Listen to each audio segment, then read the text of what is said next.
3 days had passed since the duel, and now a carriage emerged, drawn by an impressive steed. Driving it is Yi Xian, accompanied by his sister. Curious, Yi Ling turned to her brother and asked if they had arrived in the capital.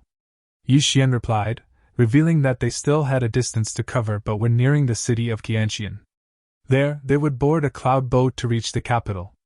Yi Xian motioned for his sister to enter the carriage, worrying about the strong wind. Suddenly beside him is his master, remarking him for spoiling his sister too much. Yi Xian exclaimed at the sight of his master outside the ring. She explains that she is just an illusion, and only he can see her. Overpowered by his curiosity, Yi Xian reached out to touch his master, unintentionally provoking her anger. With an angry look, she warned him that repeating such an act would result in punishment during their next training session. Realizing his misstep, Yi Xian calmed his master, explaining his innocent curiosity. Seizing the moment, his master informed him that the seal on the second layer had been released and that he needs to find the Tao. Otherwise, no one can save him. Understanding the gravity of the situation, Yi Xian earnestly asked his master where he could find the Tao. She replied with a sweet smile, expressing her own desire to discover its location, revealing that this is why she needs his help. Upon their arrival in the city, the passenger handed Yi Xian a bag of coins containing 500 gold pieces.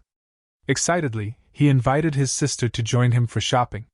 As they strolled amidst the stalls, his master commanded him to acquire the purple ring displayed at the stall on their left. Inquiring about its price, Yi Xian was happily informed by the seller that it is only 10 gold coins. Determined to make the purchase, he agreed without hesitation.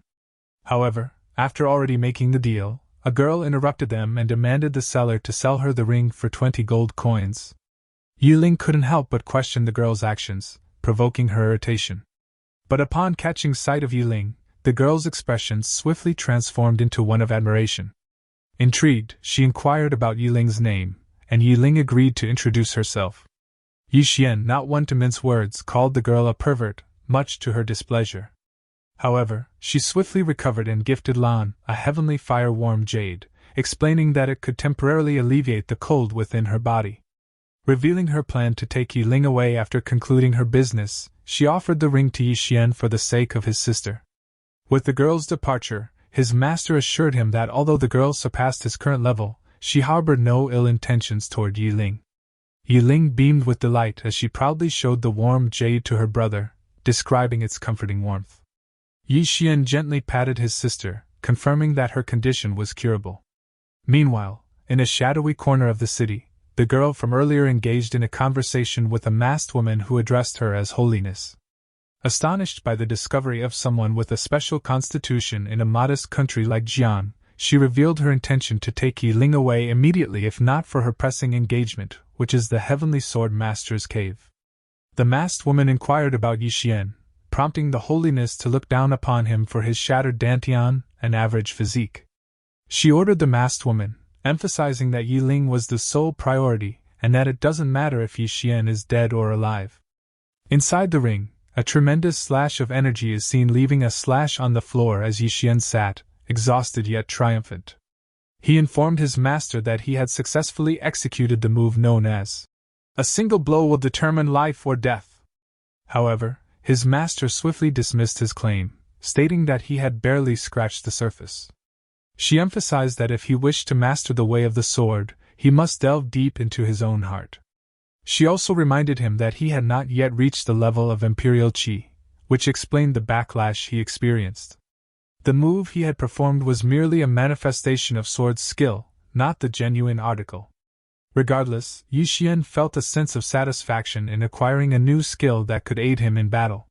The master enlightened him further, explaining that he was underestimating the power of the sword and that with time, he would even be able to fight in midair. She then presented Yi Xian with the ring, unsealing its hidden powers. The ring had the ability to draw upon the strength of thunder and lightning, but it could only be used 5 times. Yi Xian made a jest about using his master's ability so that they could earn a fortune, resulting in her promptly kicking him out of the ring. Outside the ring, Yi Xian complained to his master for taking his comments seriously. He glanced at the precious ring and decided to store it away, recognizing its value. As he sat on his bed, he was disturbed by a commotion outside. Hurriedly, he went to investigate, and discovered his sister being harassed by a disrespectful middle-aged man who seemed to have a death wish. Understanding the situation, Yi Xian swiftly kicked the man in the stomach. Enraged and threatened, the man demanded that Yi Xian kneel and apologize for daring to initiate a fight on the drunken immortal's cloud ship. Undeterred, Yi Xian responded by directing the tip of his sword toward the man's face, prompting the cowardly troublemaker to cower in fear and cry out for help. The guards of the ship promptly responded to the commotion, ordering Yi Xian and the troublemaker to cease their fighting within the drunken immortal's cloud ship. Yi Xian, taking note of their formidable cultivation levels, recognized the strength of the guards serving aboard the ship. Meanwhile, still sprawled on the floor, the troublemaker informs the guards that Yi Xian is trying to take his life. A voice from behind the guard retorted that he could explain his grievances to the denizens of hell, and ordered them to throw him off the ship. Helpless and terrified, the troublemaker could only plead for mercy. The woman who had given the order then turned her attention to Yi Xian, explaining that the rules of her cloud ship applied to everyone beneath the sky, even to sword cultivators. She inquired whether they were prepared to jump or if they required any assistance. Uncertain of their fate, Yi Xian tried to negotiate, suggesting that while a swordsman cultivator was subject to the rules, it might not be the case for a great swordsman. Unbeknownst to everyone else, his master quickly refuted his claim of being a great swordsman. Yi Xian complained, urging her not to blow their cover, as no one would give her the Dao if he is actually forced to jump. Unaware of their covert conversation, the woman expressed her curiosity, mentioning that there were only 100 great swordsmen in Jiang. She gave Yi Xian an inquisitive look, wondering why she was unfamiliar with his existence. In response, Yi Xian exhibited his glowing sword, asking her if what she is seeing is fake, explaining that he had been diligently training alongside his master. To further validate his skills, he suggested that the woman find someone to challenge him if she still harbored doubts. In a dismissive manner, she stated that it was unnecessary, instead ordering someone to assign Yi Xian a special room as he was a student of a hermit sword cultivator. Yi Xian found himself standing in a beautifully adorned room, secretly marveling at its luxuriousness. His sister, on the other hand, openly expressed her amazement at the quality of the accommodations. Attempting to conceal his own awe, Yi Xian playfully remarked that his sister had never seen such opulence before, promising that he would provide her with an even better house in the future. However, his attempt to hide his own fascination was in vain when his sister mentioned the softness of the bed, causing him to inadvertently reveal his own excitement. Just then, the woman from earlier called out Yi Xian's name and presented them with a spread of food, taking responsibility for the earlier misunderstanding. Surprised, she realized that Yi Xian was already seated at the table, assuring her that it was not a problem and inquiring about her name. With her gaze fixed upon him, she introduced herself as Han Shangmeng, the head of the drunken household, and in charge of the cloud ship they were on. Yi Xian expressed his astonishment that someone as young as Miss Han held such a high position within a prestigious association. Secretly harboring a motive for learning about Yi Xian's master, she also complimented him for being a great swordsman at such a young age. In response to her compliments, Yi Xian broke a sweat, realizing the impending inquiry about his master's identity. To divert the conversation, he suddenly called his sister to join them in the meal, indirectly signaling to Miss Han that she didn't need to pry further and could leave them in peace. Understanding his unspoken message, Miss Han reluctantly announced her departure, a hint of reluctance visible on her face. After reaching her room, Miss Han ponders about Yi Xian and remarks on his peculiar temperament, finding it difficult to unravel anything about him.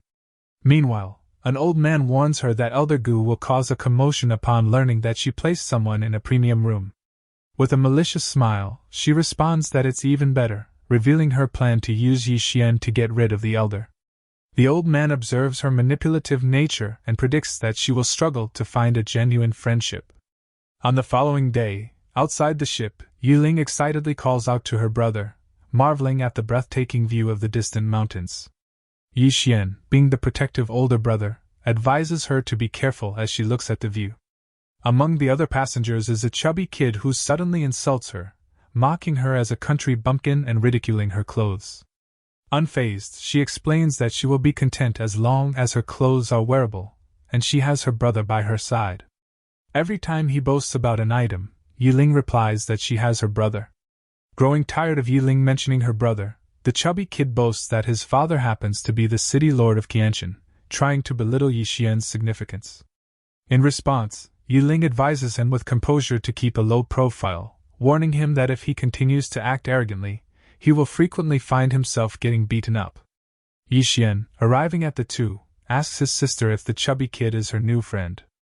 Observing the close bond between Yixian and Yiling, the chubby kid's jealousy emerges, prompting him to approach his father and request a brother of his own. Inside Miss Han's room, an elder confronts her about the decision to give a premium room to an unnamed teenager. Miss Han responds in a leisurely manner, informing him that the teenager in question is actually a great swordsman. The elder scoffs at her statement, suggesting that she might as well claim that it was some famous figure like An Langshu or An Guisher. Undeterred, Miss Han questions the elder's motives, hinting that he is trying to demonstrate his loyalty to her brother. The elder defends himself, asserting that his actions are simply a result of fulfilling his responsibilities as an elder. He suggested that if Miss Han feels wronged by his words, she can take the matter up with their family. However, before leaving, the elder warns her that if she intends to use her power for personal gain, he will have to personally intervene and address the situation accordingly. After the elder left the room, the old man present advises her against setting herself on fire by manipulating the situation between Yixian and Elder Gu.